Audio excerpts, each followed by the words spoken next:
A very good afternoon to you all. This is Silvana Pavlovska from Language Experts, the experts on training and recertification of interpreters and translators in Australia. Last week, we talked about included the foreword and the introduction to our textbook, which we use when we deliver the specialization courses on legal and court interpreting in Australia. And we covered the basic concepts and terminology, defined and explained what is interpreting, what is legal interpreting, and what is a legal setting. Today, we're going to talk about what is context and what is meaning. Before I do that, though, I wish to remind you that these educational series on who is the interpreter, what are the duties of the interpreter in Australia and elsewhere around the world, because we are part of a global family of translators and interpreters.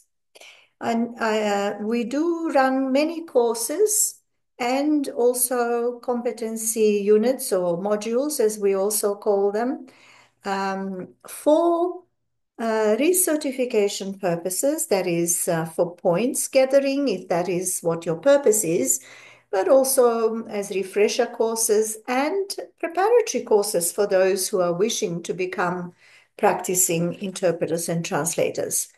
Our website is www.interpreterrevalidationtraining.com. www.interpreterrevalidationtraining.com. You're welcome to write to us via our website, or you can send an email to training@languageexperts.com.au. Let's now look at what is context and meaning. The importance of the idea of context in determining meaning has been fully developed by M.A.K. Halliday. Language, context, and text. The terms context and text put together like this serve as a reminder that these are aspects of the same process. There is text and there is also text that accompanies it. So text and text that accompanies it. Text that is with, namely the context. This notion of what's with the text, however, goes beyond what is said and written. It includes other non-verbal goings-on, the total environment in which a text unfolds. So it serves to make a bridge between the text and the situation in which texts actually occur. Within our general topic, we shall be focusing on the special area of what in linguistics is referred as the text, but always with emphasis on the situation as the context in which the text unfolds and in which they are to be interpreted. It is thus essential for the professional interpreter to understand how language is used in legal settings, because these settings will have very specific ways in which the language of the participants is used and understood. Thus, the language skills required of the interpreter in legal interpreting are both an understanding of how language is used in such settings and an ability to use such language fluently. This is absolutely fundamental for the professional interpreter to understand. It does mean that the way language is used in legal settings may be different from the way language is used elsewhere. And it does not mean that the cognitive aspect of interpreting is different in legal settings from any other setting. Therefore, in legal settings, the interpreter must be fluent in the meanings of the language used by all participants in the proceedings. In Chapter 4, some examples of ways in which language is used in legal settings is being highlighted. What is the cognitive aspect of interpreting? When we talk about the cognitive aspect of any human activity, we are referring to the psychological and the physiological processes involved in that activity. The processes involved in how human beings use language to create, transmit, and receive meaning in everyday communication are the same as those involved in interpreting. Because interpreting is an activity that operates on language. The bold phrase is used quite deliberately. Bold phrase, you can't see it, I can see it. The bold phrase is interpreting is an activity that operates on language. So this bold phrase is used quite deliberately as a medical surgical metaphor. The manipulation of language and meaning an interpreter is required to carry out needs to be as precise and as deliberate as any surgical dissection. And the interpreter is required to do this in 2 languages, not 1, 2 languages. Halliday is again very useful here in explaining the relationship between language and meaning. He suggests that when we use language, we're not just using words and sentences, but also using meanings. What is a text? What do we mean by text? We can define text in the simplest way, perhaps, by saying that it is language that is functional. By language, we simply mean language that has a purpose in some context, as opposed to isolated words or sentences. These might also be functional, of course, if we were using them as linguistic examples. Therefore, any instance of living language that is playing some part in a context of situation, we shall call a text. It may be either spoken or written, or indeed in any other medium of expression that we may wish to consider. The important thing about the nature of a text is that although when we write it down, it looks as though it is made of words and sentences, it is really made of meanings. Of course, the meanings have to be expressed or coded in words and structures, just as these in turn have to be expressed over again, recoded, if you like, in sounds or in written symbols. It has to be coded in something in order to be communicated, but as a thing in itself, a text is essentially a semantic unit. Semantic unit means, in plain English, a chunk of meaning. This understanding of text is of fundamental significance for the practical work of the interpreter.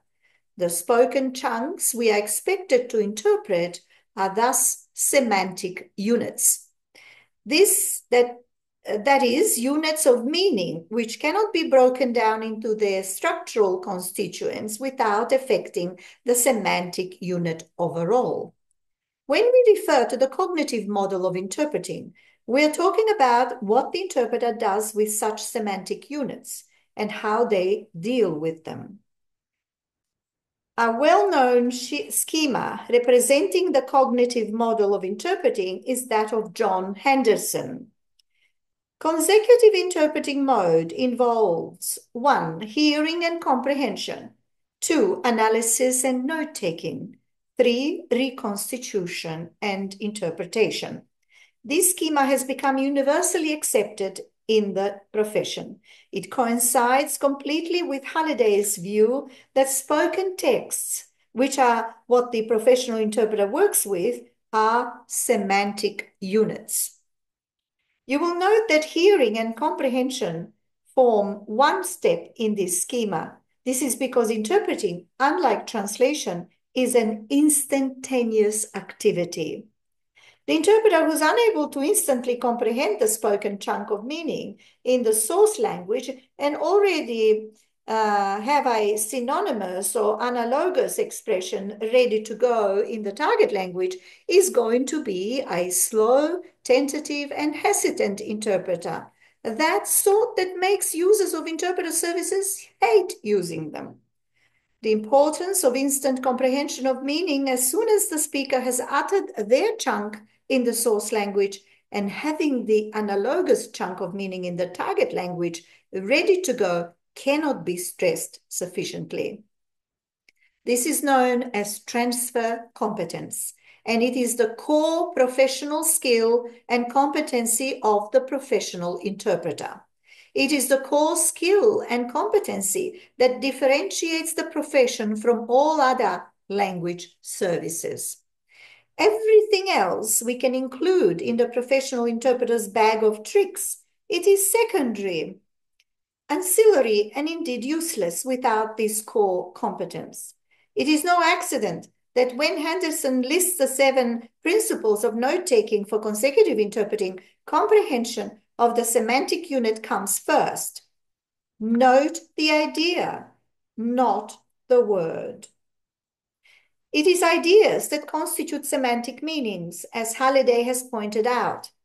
The words and the grammatical and syntactical structures are the code we use to transmit and receive ideas. Try using the other 6 principles without this one and see how far you can get. Thus, interpreters are experts in handling meaning in context in 2 languages. I'll repeat again. Interpreters are experts in handling meaning in context in 2 languages. This is also a core, indispensable, defining professional skill and competency of the interpreter. No matter how much other contextual and domain-specific knowledge we possess, if we do not handle meaning effectively, we are not interpreting. In chapter 2, we will look at what skills the legal system expects of interpreters, and you will note that we've already spoken about this in our previous educational series, so I urge you to listen to all series starting with number 1. We'll be doing a comparison between how the profession itself defines core skills, its core skills, and how the legal profession views the skills of the interpreter. You will find this interesting, and we will extrapolate from there how other professional domains see the interpreter. In chapter 3, we discuss professional ethics from the point of view of these core professional skills and competencies for interpreters and other professionals. And last but not least, in this series, today's series, we are going to now cover the question of what are the modes of interpreting? Modes of interpreting. As comprehension of the meaning of a spoken utterance is the beginning of the interpreting task, it is only physically possible for the bilingual person to carry out interpreting in 2 ways, either consecutively or simultaneously. Consecutive means that the interpreter starts interpreting after the speaker has finished their utterance. Simultaneous means that the interpreter interprets at the same time as the speaker is speaking, lagging a few seconds behind the speaker until the interpreter has a meaningful chunk to interpret. Consecutive and simultaneous are the 2 modes of interpreting. Both are used in legal interpreting. Simultaneous is also known as chuchotage, from the French word for whispering. It is used for purposes of keeping certain participants in group situations, such as tribunal and a court hearing, informed of the proceedings. The interpreter sits close to the receivers of the interpretation and whispers. Whispers is in quotation. Because chuchotage is a French word and it means whispers, whisper, to whisper, that is, chuchotage interpreting is simultaneous interpreting using low voice, not actually whispering, because if we were to whisper, we could easily damage our vocal cords after a period of time. So using low voice, not your normal speaking voice, but low voice, keeping the person informed of what is going on in the courtroom, for example. And that person, of course, is not in a position to ask any questions or talk to the interpreter. Right, so We don't interfere with the main proceedings. We will use low voice, and that's called chuchotage. Other terms for consecutive interpreting include dialogue interpreting, liaison interpreting, and community interpreting. Dialogue interpreting is an application of the consecutive mode. It is conducted as a conversation, and the interpreter interprets such each segment after the speaker has finished. Liaison interpreting is an interpreting used in face-to-face communication situations. Community interpreting is any interpreting done in settings where non-English speaking members of the community need to communicate and interact with English speaking professionals, institutions, and service providers. As consecutive interpreting requires the interpreter to possess note-taking skills, included is the Rosen-Henderson note-taking system for consecutive interpreting here for ease of reference. You may benefit from spending more time on it and practicing some note-taking skills in the course of your training. Rogen's book in particular is devoted entirely to note-taking and gives both an extensive account of its processes and practical exercises with comments. Any student who has mastered Rogen's 7 principles and 10 basic symbols is well on the way to acquiring the necessary technique. For ease of reference, these 7 principles are given here, and they are: 1, note the idea, not the word. Abbreviating, linking, negation, stress, verticality, and shifting. Well, that is the end of today's session as part of our educational series on who is the interpreter, what are the duties of the interpreter, who's got the right to an interpreter in Australia, and many other topics which we have covered. Until I see you next time, this has been Silvana Pavlovska for Language Experts. And please don't forget to visit our website to register for any of the courses you need. If you need any assistance about PD points, please email us to training@languageexperts.com.au. If you're interested in purchasing this book or any other publication published by Language Experts and other publishers, you're welcome to write to us. Same email address applies, or visit our website and write to us via the contacts page. Thank you for listening. See you soon. Bye-bye.